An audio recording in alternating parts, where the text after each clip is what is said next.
और बिहार में आदरणीय मुख्यमंत्री नीतीश कुमार जी के बाद ओबीसी का एक बड़ा चेहरा है, जिनका व्यक्ति का नाम है उपेंद्र कुशवाहा जी, जो हमारी पार्टी और हमारे नेता आदरणीय उपेंद्र कुशवाहा जी हैं, जिनको पूरे बिहार की जनता का भरोसा है इन पर, खासकर दलित, महादलित, पिछड़ा, अति पिछड़ा, अल्पसंख्यक, लौकुश समाज, स्वर्ण समाज, सभी लोगों का बिहार में हर जगह अपहरण, हत्या, बलात्कार, नरसंहार का दौर था।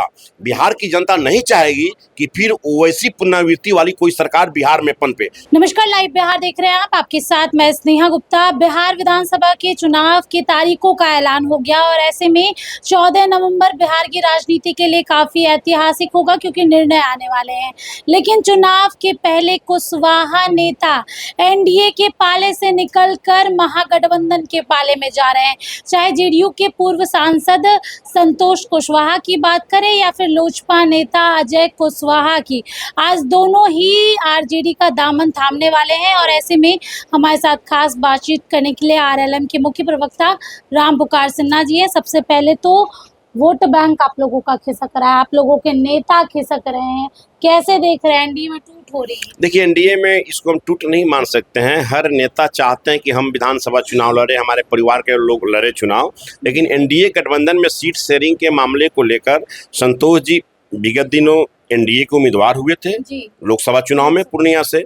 तो उस परिस्थिति में अब इतना मैं आपको बतला दूं कि जिनको ज़्यादा महत्वाकांक्षा होगा कि मैं एमएलए का चुनाव लड़ूं, तो उस परिस्थिति में तो फिर पार्टी को सोचना पड़ेगा। एनडीए है, 5 पार्टी है, पांचों पार्टी के समन्वय से कोई उम्मीदवार बन रहा है इस बार, जो स्थिति है इस बार एनडीए का। तो उस परिस्थिति में वोट खसकने और नहीं खसकने का सवाल यहाँ नहीं उत्पन्न होता है। यहाँ है कि यह समाज का ज्यादा प्रतिनिधित्व किनके साथ है, तो समझना चाहिए राष्ट्रीय लोक मोर्चा, जो हमारी पार्टी और हमारे नेता आदरणीय उपेंद्र कुशवाहा जी हैं, जिनको पूरे बिहार की जनता का भरोसा है इन पर, खासकर दलित, महादलित, पिछड़ा, अति पिछड़ा, अल्पसंख्यक, लौकुश समाज, स्वर्ण समाज, सभी लोगों का। और बिहार में आदरणीय मुख्यमंत्री नीतीश कुमार जी के बाद ओबीसी का एक बड़ा चेहरा है, जिनका व्यक्ति का नाम है उपेंद्र कुशवाहा जी।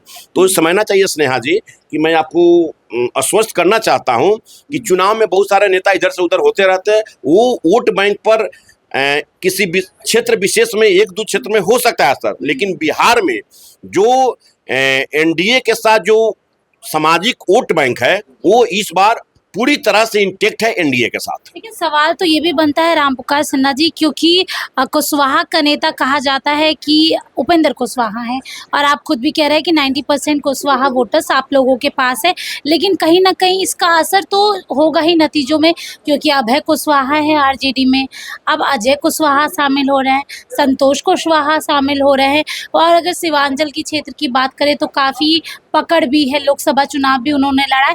आप लोगों में टूट हो रही है क्योंकि कुशवाहा नेता जा रहे हैं। आप ये मानते नहीं है कि नुकसान होगा आप लोगों को? देखिए, बिहार की जनता 1990 से 2005 के बीच वो जिनके सरकार में जा रहे हैं, वो खौफनाक मंजर वाली सरकार को बिहार की जनता ने देखी है। खासकर जो नौजवान पीढ़ी 2000 में जन्म लिए, 2005 में जन्म लिए, उसके बाद आज ये लोग 20 साल 25 साल के हो गए हैं, लेकिन वो दौर को नहीं देखे, वो दौर को हम लोग जैसे राजनीतिक कार्यकर्ता देखे हैं। उन दिनों आप पत्रकार हैं, उन दिनों मीडिया का किसी का हिम्मत नहीं था कि महागठबंधन की सरकार के खिलाफ कोई रिपोर्टिंग कर दे, और जो करता था तो उसको मौत के घाट उतार जाता था। एग्जाम्पल है सिवान में पत्रकार राजदेव रंजन। इसके अलावा बिहार में हर जगह अपहरण, हत्या, बलात्कार, नरसंहार का दौर था। बिहार की जनता नहीं चाहेगी कि फिर वैसी पुनरावृत्ति वाली कोई सरकार बिहार में पनपे। आज बिहार में विकास का मॉडल है, आज देश में नरेंद्र भाई मोदी जी का विकास मॉडल पूरे देश में चल रहा है, तो बिहार में नीतीश कुमार जी का विकास मॉडल चल रहा है, और उनके साथ हमारे नेता आदरणीय उपेंद्र कुशवाहा जी हैं, चिराग पासवान जी, जीतन राम मांझी जी हैं। तो बिहार की जनता ये जान रही है कि एक अच्छे विचारधारा वाले समूह का नाम है नेशनल डेमोक्रेटिक अलायंस। लेकिन नाराजगी क्यों है? क्योंकि अगर नेता जा रहे हैं, कुछ तो नाराजगी होगी, मन की इच्छाएं पूरी नहीं हो रही। देखिए, हमारे नेता आदरणीय उपेंद्र कुशवाहा जी बोले थे कि आदरणीय नीतीश कुमार जी को जनता दल यू को बचाने के लिए एक नेतृत्व देने की जरूरत है। अब आप सुने होंगे किसके लिए जा रहे हैं कि मैं घूम रहा हूं बात करने के लिए, लेकिन चलिए चुनावी दौर है, मैं उस पर ज्यादा नहीं जाना चाहता हूं। बड़े बड़े नेताओं को भी थोड़ा सब्र करना चाहिए। जिस बुनियाद के तहत, जिस विचारधारा के तहत जो पार्टी बनती है, उस पार्टी में निश्चित है कुछ त्याग देना पड़ता है, कुछ तपस्या करनी पड़ती है, कुछ बलिदानी देनी पड़ती है। हमारे ही नेता आदरणीय उपेंद्र कुशवाहा जी को लीजिए, एनडीए में एमपी के समय लोकसभा में कितनी सीट की बात थी, 1 सीट मिला, लेकिन हमारे नेता सब्र किए। उसके बाद बहुत सारी घटना परिस्थिति उत्पन्न हुई, उसके बावजूद भी हमारे नेता पूरी तरह से एनडीए की मजबूती के लिए लगे रहे और आज प्रतिफल है कि एनडीए की मजबूती के लिए बिहार में नीतीश कुमार जी के बाद ओबीसी का बड़ा चेहरा उपेंद्र कुशवाहा जी जो पूरी तरह से एनडीए की मजबूती के लिए इंटैक्ट है।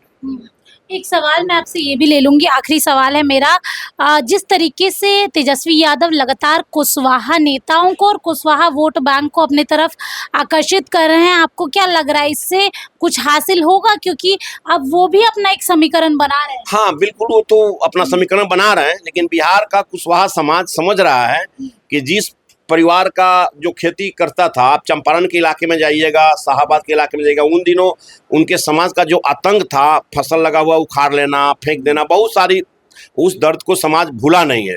और 1990 से 2005 के बीच में सबसे ज़्यादा जो विवाद होता था इन्हीं दोनों लोगों के बीच होता था, तो वो दौर को लोग गुजारा नहीं है। जब नीतीश कुमार जब से 2005 से शासन संभाले तो बिहार का हमारा समाज, मैं भी कुशवाहा समाज में पैदा लिया हूँ, कुशवाहा समाज का बेटा हूँ, राष्ट्रीय लोक मोर्चा का प्रवक्ता हूँ, तो उस परिस्थिति में मैं पार्टी के लाइन पर मैं कहना चाहता हूं कि बिहार का जो सामाजिक न्याय की धारा में चलने वाले जो लोग हैं वो अमन चैन शांति चाहते हैं, तो उस विचारधारा के चलने वाले लोग एनडीए के साथ हैं। चलिए देखिए, जिस तरीके से कुशवाहा समाज के कई नेता आज आरजेडी का दामन थामने वाले हैं, अगर हम बात करें अजय कुशवाहा की या फिर बात करें संतोष कुशवाहा की, कहीं ना कहीं इसका असर इस बार के बिहार विधानसभा चुनाव में देखने को मिलेगा।